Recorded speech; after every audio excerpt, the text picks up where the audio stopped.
Happy Saturday afternoon. We've got about 24 hours until kickoff. 49ers and the Colts just waiting out the rain here, and it's going to start coming down in droves not too long from now. So get ready for the atmospheric river. This is the preview for the 49ers and the Colts. I want to get our friends on Twitter to join us. So let me do this really quickly, and then we'll get everybody on board. We'll go through a few keys, and then everybody can get on with their lives and start watching some baseball. I think the Dodgers and the Braves are going to be going at game 6 in about 20 minutes. So, good idea to do this one live, have it be done with, and proceed on with our weekends. As 49ers fans, you'll get to watch other games tomorrow in peace while it rains in the Bay Area, and then it will be that 5:20 kickoff for the 49ers and the Colts. Anyway, it's going to be a wet one. It's going to be a muddy one. We haven't seen too many true rain games at Levi's Stadium. You have to go back to Jimmy Garoppolo's debut in 2017 against the Seahawks for a true rain game at Levi's. Remember, CJ Beathard started that game. 49ers got blown out.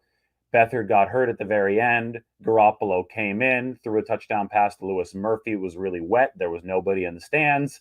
It rained a little bit the following year for 49ers Seahawks 2018. That was an upset win in which DeForest Buckner made some huge plays. So he's going to be back. That's kind of a link to 2018. But it wasn't a true rain game in 2018. The rain came late in that one. It was a few drizzles. It was damp, but it wasn't a rain game like we saw in 2017. It wasn't like Tom Brady's visit to Levi's Stadium in 2016, where he threw 4 touchdown passes for the Patriots. By the way, that was the only time in Tom Brady's 22-year career that he played an NFL game back in his native Bay Area. It was 2016 rain game, 49ers Patriots at Levi's Stadium. It's so hard to believe in 22 years Brady was only able to play the 49ers, his hometown team, the team he grew up rooting for, once in the Bay Area. Because when the Patriots were scheduled to visit Candlestick Park in 2008, that was the season that Matt Castle played because Tom Brady was on IR with the torn ACL. So it's a bit of a tragedy for Tom Brady. He had everything go his way in his career, right? He has all those Super Bowl rings, endless glory, GOAT status, whatever you want to say. But he grew up going to 49ers games. There's that iconic picture of Tom at Candlestick as a really, really young boy for the Catch in January 1982. Yet he never got to play at Candlestick because the one season that he missed was the one season in which the AFC East Patriots were scheduled to play the NFC West 49ers at Candlestick. Anyway, that's a sidetrack right there. But the 49ers and Patriots played a true rain game at Levi's in 2016. And then it was a little wet in 2015 when Blaine Gabbert led the Falcons to led the 49ers to a 17-16 win over the Falcons. I messed up which team Blaine Gabbert played for, and I joked in my article the other day, if you don't remember that one, it's okay because Blaine Gabbert was starting quarterback back in 2015. Anyway, for the most part, Levi's has been relatively dry. So when the sky opens up on Sunday, as it is expected to, this will be unusual for a 49ers home game. But the worst of this atmospheric river, which as I speak is building up over the Pacific Ocean and starting to, we're getting outskirts now in the Bay Area of this atmospheric river. It's starting to rain a little bit. I got my swim in at Aquatic Park today before the precipitation started. But once that opens up and starts dumping, it will affect the football game on Sunday night. So as we go through the keys here, we're going to keep that in mind. Number one, the 49ers need to stop the run without Javon Kinlaw and Maurice Hurst. Both of these guys are going to be out. Javon Kinlaw and Hurst might be going to IR. I think it's likely with Maurice Hurst, and the 49ers are seriously considering it with Javon Kinlaw. It's not a good look for the 49ers and Javon Kinlaw to not be available in a game where Mr. Availability, who the 49ers traded away, and DeForest Buckner is going to be playing against them on the other side. That being said, that trade was much more complicated than just a simple juxtaposition like that. So don't take this as any clickbait like the stuff that you've been seeing all week. I have a full article. I have other videos on the whole DeForest Buckner trade and how complicated that was. But long story short, it doesn't look good for the 49ers this week when Kinlaw, who was supposed to slot in for Buckner, can't even stay healthy. And the 49ers probably knew a little bit about that knee condition before the draft in 2020. So, no time to dwell on that right now. The 49ers need to suck it up and figure out a way to overcome this, because in a rain game against the Indianapolis Colts, who run the football well with Jonathan Taylor, you look at the advanced metrics in the NFL this year, rushing yards over expectation. So that grades a running back outside of parameters that aren't in his control. So closeness of the defense, quality of blocking, which is correlated with closeness of the defense. I mean, NFL Next Gen Stats uses tracking data to determine how a running back is performing given the room that is available to him.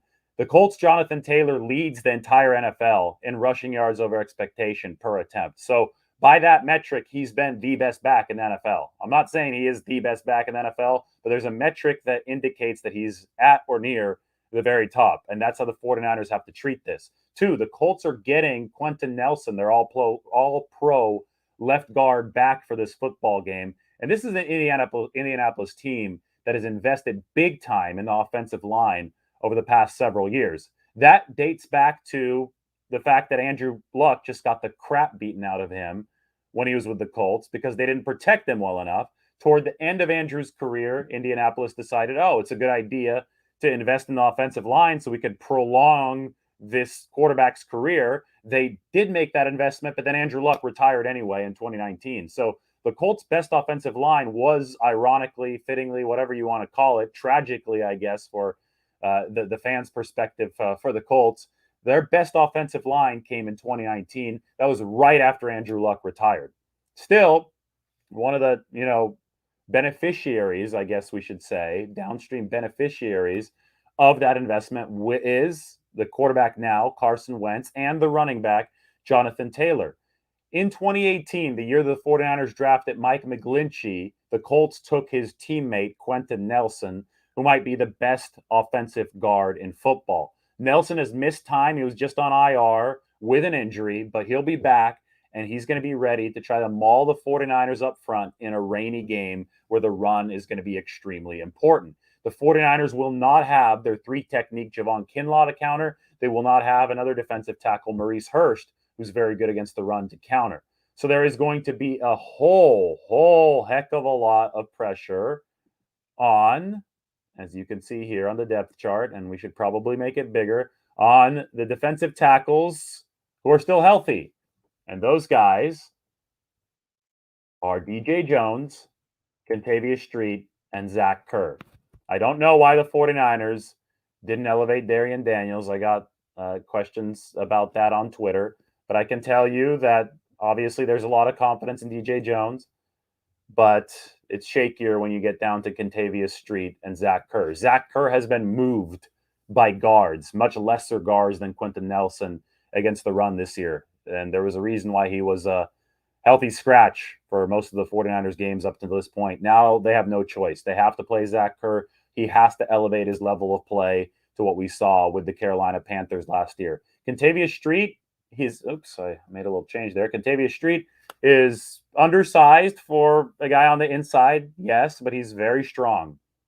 And the 49ers will be counting on him to anchor down in there and make sure that he cannot get wiped out of plays on the inside.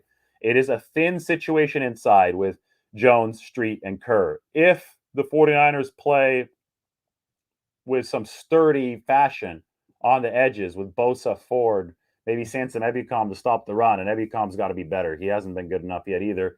Then you could theoretically play Eric Armstead inside, but Eric Armstead, he's more of an inside pass rusher, and this is a rain game, so we don't expect the pass to factor in as heavily, especially considering the fact that the Colts' strength is the run game. Carson Wentz hasn't been a world beater this year. He's been better than he was with the Eagles in 2020 and 2019, but still the Colts are giving up sacks.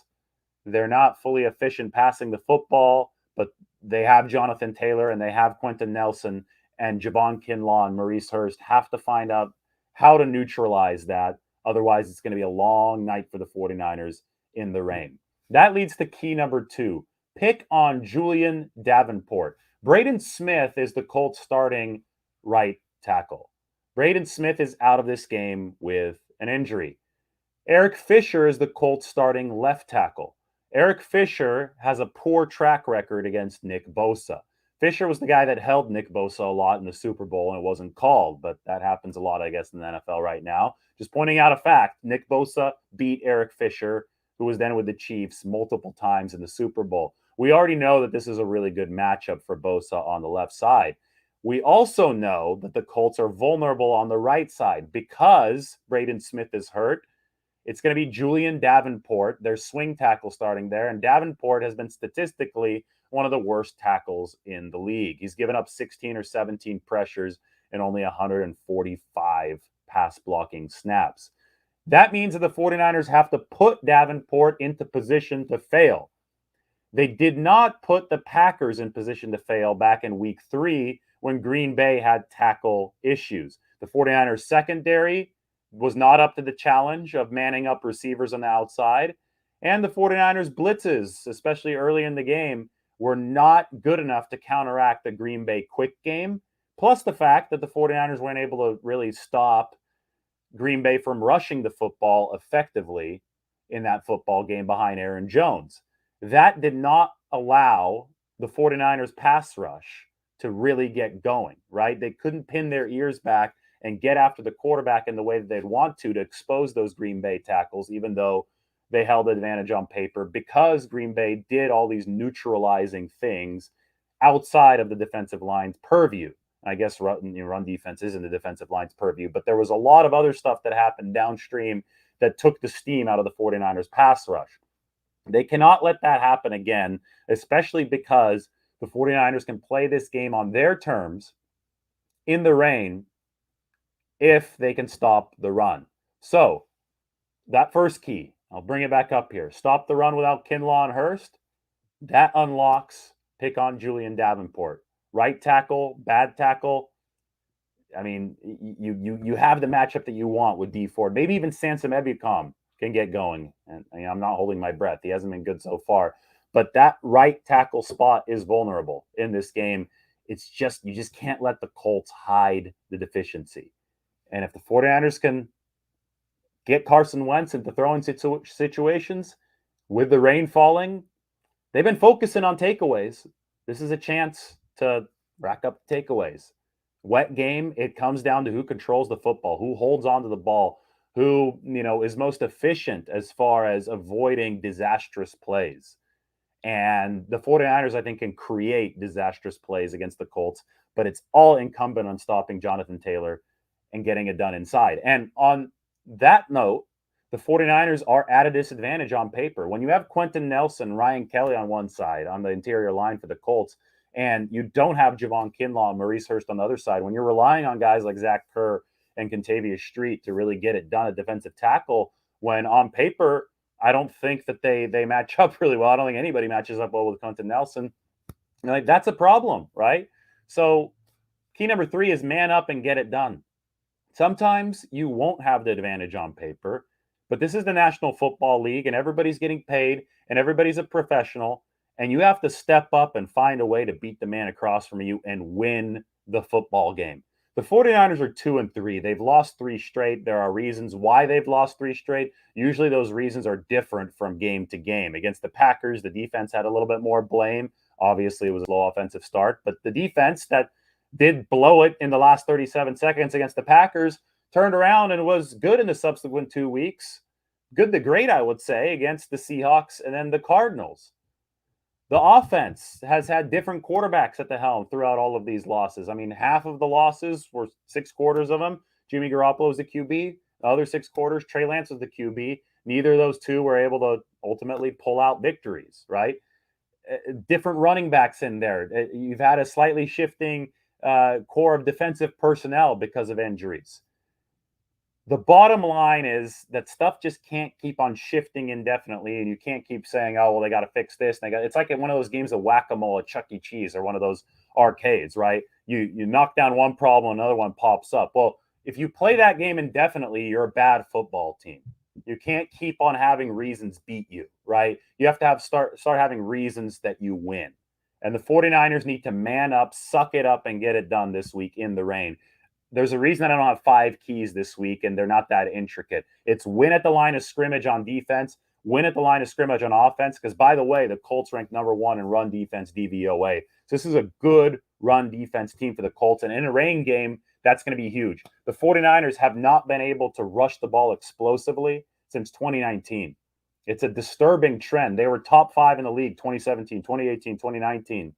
All of a sudden, number 20 in 2020 and 2021 as far as rushing explosiveness, rushes of 10 yards or more. And that's so important because the 49ers need to stretch the field. They need to move the ball on these drives without it taking 20 plays, because the 20-play drive stands to, lose because you blink once, right? You fumble the ball, you throw a pick, a penalty. We saw so many of those against the Cardinals. The 49ers have to play a clean game this time. But anything can derail a 19-play drive. The same stuff can derail a 6-play explosive drive, but you have, a 33% chance. Like the chance of a penalty or something terrible happening is much lower than in that shorter drive than it is in the long one. So the 49ers need to rush the ball explosively against a good run defense. They need to find a way to pass the ball in the rain enough to set up that explosive run offense. They do expect Trey Sermon to be better. They do expect Elijah Mitchell to be better the further they get into their rookie years. They are welcoming JaMychal Hasty back, so that will help the cause as well. But at the end of the day, Mike McGlinchey needs to win his blocks. Daniel Brunskill is going to need to beat DeForest Buckner, or Laken Tomlinson's probably going to match up with DeForest too. I'm sure the Colts will move him around a little bit. In matchups that you don't necessarily have the advantage on paper, the 49ers need to man up and win. And that goes to both sides of the line of scrimmage. This is one of those gut check games. This is a 2-3 football team that, yes, has been better than its record if you look at the advanced metrics, but you can't keep on running that out there forever. It's a 17-game season for a reason, so the 49ers have a chance to turn that around. But when push comes to shove, when you actually need to put more points on the scoreboard than the opposing team and not just beat them in DVOA or whatever, you got to win games like this. And the Colts aren't a terrible football team. They've only beaten bad teams and they've lost the good ones. But their strengths in this game should be enhanced by the rain. And some of the 49ers' weaknesses might be made more glaring because of the rain.